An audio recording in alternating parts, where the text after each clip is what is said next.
द्विवेदी युग के प्रतिनिधि कवि व लेखक अयोध्या सिंह उपाध्याय हरिऔध की जीवनी व साहित्यिक उपलब्धि। जीवन परिचय एवं साहित्यिक उपलब्धियां। द्विवेदी युग के प्रतिनिधि कवि और लेखक अयोध्या सिंह उपाध्याय हरिऔध का जन्म 1866 ईस्वी में उत्तर प्रदेश के आजमगढ़ जिले में निजामाबाद में हुआ था।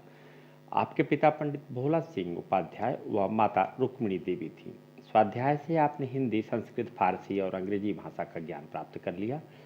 आपने करीब 20 वर्ष तक कानूनगो का कार्य किया। आपके जीवन का ध्येय अध्यापन ही रहा। आपने काशी हिंदू विश्वविद्यालय में अवैतनिक रूप से अध्यापन कार्य किया।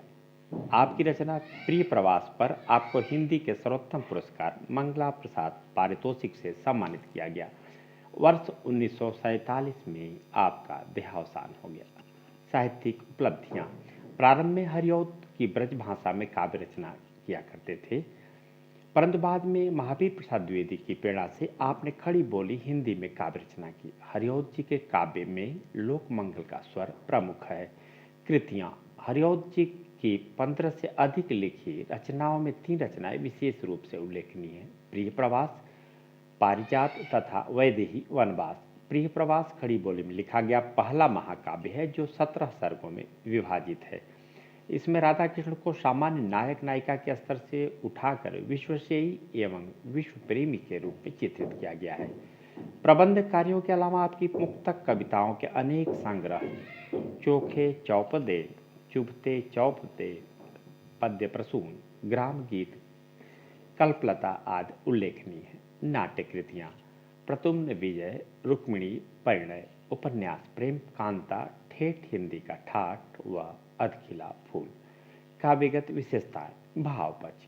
वर्ण्य विषय की विविधता हरिऔध जी की प्रमुख विशेषता है। इनके काव्य में प्राचीन कथानकों में नवीन उद्भावनाओं के दर्शन होते हैं। आपकी रचनाओं में आपके आराध्य भगवान मात्र न होकर जननायक व जनसेवक हैं। आपने कृष्ण राधा, राम सीता से संबंधित विषयों के साथ साथ आधुनिक समस्याओं को लेकर उन पर नवीन ढंग से अपने विचार प्रस्तुत किए। वियोग और वात्सल्य वर्णन। हरिऔध जी के काव्य में वियोग व वात्सल्य का वर्णन मिलता है। आपने प्रिय प्रवास में कृष्ण के मथुरा गमन और उसके बाद ब्रज की दशा का अत्यंत मार्मिक वर्णन किया है। हरिऔध जी ने कृष्ण के वियोग में दुखी संपूर्ण ब्रजवासियों का व पुत्र वियोग में व्यथित यशोदा का करुण चित्र भी प्रस्तुत किया है। लोक सेवा की भावना। हरिऔध जी ने कृष्ण को ईश्वर के रूप में न देकर आदर्श मानव व लोक सेवक के रूप में अपने काव्य में चित्रित किया है। प्रकृति चित्रण। हरिऔध जी के प्रकृति चित्रण सराहनीय है। उन्हें काव्य में जहाँ भी अवसर मिला आपने प्रकृति का चित्रण किया है और उसे विविध रूपों में भी अपनाया है। हरिऔध जी का प्रकृति चित्रण सजीव परिस्थितियों के अनुकूल है। प्रकृति संबंधित प्राणियों के सुख में सुखी एवं दुख में दुखी दिखाई देती है। कृष्ण के वियोग में ब्रज के वृक्ष भी रोते हैं। फूलों पत्तों सकल पर हैं वादी बूंदे लखाती रोते हैं या पिपट सबियों आंसुओं को दिखा के। कलापक्ष। भाषा। काव्य के स्रोत में भाव, भाषा शैली, छंद एवं अलंकारों की दृष्टि से हरिऔध जी की काव्य साधना महान है। आपकी रचनाओं में कोमलकांत पदावली युक्त ब्रज भाषा सकलस के साथ संस्कृतनिष्ठ खड़ी बोली का प्रयोग प्रिय प्रवास, वैदेही वनवास दृष्टव्य है। आपके मुहावरेदार बोलचाल की खड़ी बोली चोखे चौबते, चुभते चौबते का प्रयोग किया। इसलिए आचार्य शुक्ल ने इन्हें द्विकलात्मक कला में सिद्धहस्त कहा है। एक ओर सरल एवं प्रांजल हिंदी का प्रयोग तो दूसरी ओर संस्कृतनिष्ठ शब्दावली के साथ साथ सामासिक एवं अलंकारिक शब्दावली का प्रयोग भी है। शैली। आपने प्रबंध एवं मुक्तक दोनों शैलियों का सफल प्रयोग अपने काव्य में किया।